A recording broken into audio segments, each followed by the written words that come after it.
My friend claims she can see ghosts. She's my longest and oldest friend since 5th grade, and has always claimed she is a psychic medium who can see and talk to ghosts. Everywhere she went, she could see them. Sometimes they're just shadows, sometimes just a presence, and sometimes a full-blown apparition. The one I remember most was a ghost named Jim, who was an old man, and she would see him in her closet. Not malevolent or anything. To me, that was very, very creepy, but she seemed unfazed. As a kid, I believed it, but then grew out of it and assumed she did too. I moved town and didn't see her for a couple of years, until I went to visit for the summer and we reunited. We were sitting in the living room watching TV and catching up, when I popped the question jokingly, "Any ghosts around?"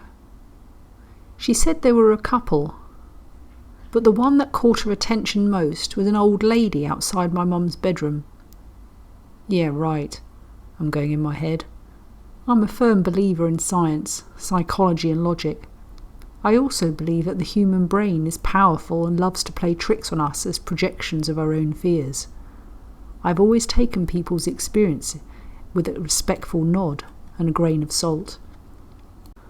I humour her. I ask her details. She says she's some older woman from Texas. She might be related to my mum and I, and she's Native American. I realise that this brief description fits my dead nana. But that's probably a coincidence. We're in Texas, everyone has a dead grandma, and she knows my mum is part native. I ask her specific questions and she gets them all correct. The name of her husband, how long I knew her before she died, the gift she gave me as a baby, which of her children are dead or alive. My final straw was when I pointed to a portrait on the wall with her children and asked which of those girls was a partygoer and who always got into trouble, and she got it right. At this point I'm really spooked, but I'm still in denial. I've known her for a while.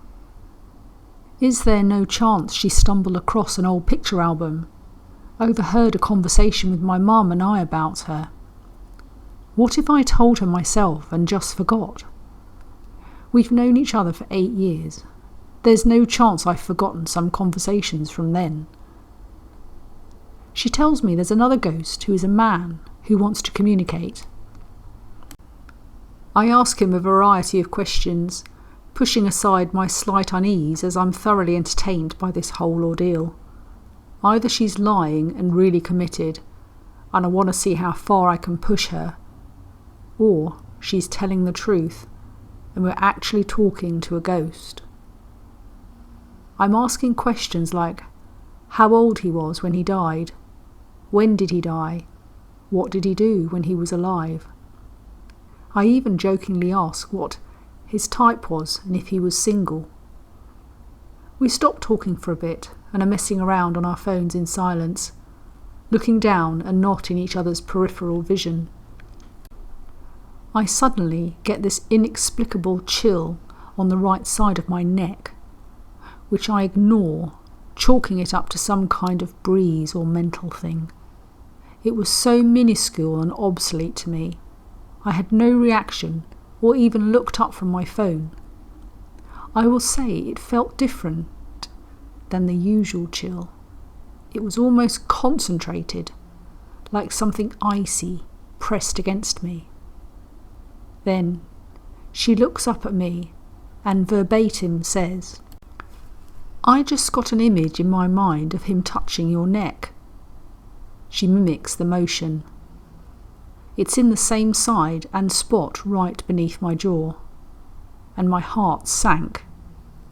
The sheer coincidence of the placement, the action, and the previous stuff before this, I genuinely was so freaked out. And while it's not as major or scary as other people's stories, it's enough for me to question my beliefs. I still am kind of sceptic. I chalk most things up to just being figments of our imagination, but I take people's stories more seriously now. A lot of people who fake being mediums and psychics usually do it for attention or money, but my friend gets nothing from it. This is what makes me think she might not be lying.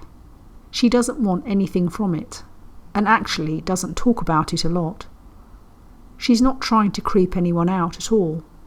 She's not trying to get internet fame or scam people into buying a palm reading at a little table. It's just something she lives with. And goddamn, what a horrible thing to live with, if she actually does. Hauntings in the Dales. Back in the summer of 1993, my ex-wife and I were renting a dormer bungalow over the Bronte Valley in Hayworth, West Yorkshire. We were both very happy here with our 1-year-old son, but after only 18 months we were told that we had to move as the owners were selling. We looked around for about 4 weeks and eventually found an old cottage on a farmstead. It was in a very tranquil location on the edge of the Yorkshire Dales. The building itself dated back to the 13th century and was originally used as a threshing barn, but was made habitable in the 19th century. Not long after moving, our relationship gradually changed and we became very distant. I had an office at home, and once a week I would work from our office in the spare room upstairs, and my wife would take our son over to her mother's to leave me in peace to work. At around 10:30 a.m, I would go downstairs to make a coffee, and without fail would find the TV switched on. I would constantly remind my wife to turn it off, and she would insist she had. One morning, I had started working upstairs as usual, and could clearly hear voices. Thinking the TV had been left on as usual, I went to investigate, but when I stepped off the bottom step, the voices stopped, and I realised the TV was in fact turned off. A couple of years passed with the odd strange happening, but nothing that couldn't be explained away. I was now living there on my own after separating from my wife, and most nights, whilst I lay in bed, I would hear voices downstairs, but would never dare investigate. One night, I was collecting coal from the bunker across the farmyard, when the hairs on the back of my neck suddenly stood on end, and even though it was quite mild outside, I felt a chill to my bones. I started to feel like someone was staring at me, so I turned to look back and froze to the spot. About 4 feet away, on the other side of the farm gate, was a dark, shadowy outline of a very tall man, which slowly faded away. I never collected the coal in the dark again after that. The living room had been enlarged before we moved there. Originally there had been a walk-in pantry, which had been taken out to extend the living room. On the floor of the pantry there had been an old oak trap door leading to a cellar. The cellar had been filled with hardcore, as it was felt the stone slab floor had become unsafe. I would sit watching TV most nights and would suddenly feel and hear 3 or 4 loud thuds coming from what would have been the cellar. One night, directly following these noises, I looked up to see a young man looking through the window. Immediately I realised that what I was actually seeing was the reflection of someone stood behind, looking down at me. I turned sharply to find no one there. This really had a very bad effect on me, and I became very nervy and always on the edge, finding it very difficult to sleep. I confided in my sister what I had seen, but didn't feel comfortable telling anyone else for fear of ridicule. I will never forget the old cottage, or my experiences there. The one thing it has given me is a very strong hunger for anything paranormal, and I, like many others, want to learn more. The Haunted School. I work in a large secondary school in South Yorkshire and live in a bungalow on the site. Over the past 5 years or so, there have been a few strange occurrences, both in the school and in my bungalow. The first event happened when my eldest son worked in a bakery about 2 miles away. He'd started work at 6 a.m. on that day, and I was starting at 8:15. I was just about to get up at 7:30 when I heard the back door open and heavy footsteps across the floor. His bedroom door opened and then closed, and a couple of minutes later the bedroom door opened and shut again. Then I heard more footsteps across the floor and then out to the back door. I didn't think anything about it. He's a big lad, and I assumed he'd forgotten his money or something. However, when he came home and I asked him what he'd forgotten, he hadn't been home. The strange thing was, the back door was locked, and the dog was asleep in the kitchen and never made a sound. 2 years ago, I was in the school at 5:30 p.m. when I saw a young lad aged about 12 or 13 walk across the next room through the glass panel next to the door. He was wearing a blue jacket and had blonde hair in a kind of curtain style that was popular in the 90s. I gave him a couple of minutes to come back, as he shouldn't have been in school at the time. When I went to look for him, I bumped into the caretaker who came from the place where the lad was heading, and he hadn't seen anybody. Neither had the cleaners who were working in the block.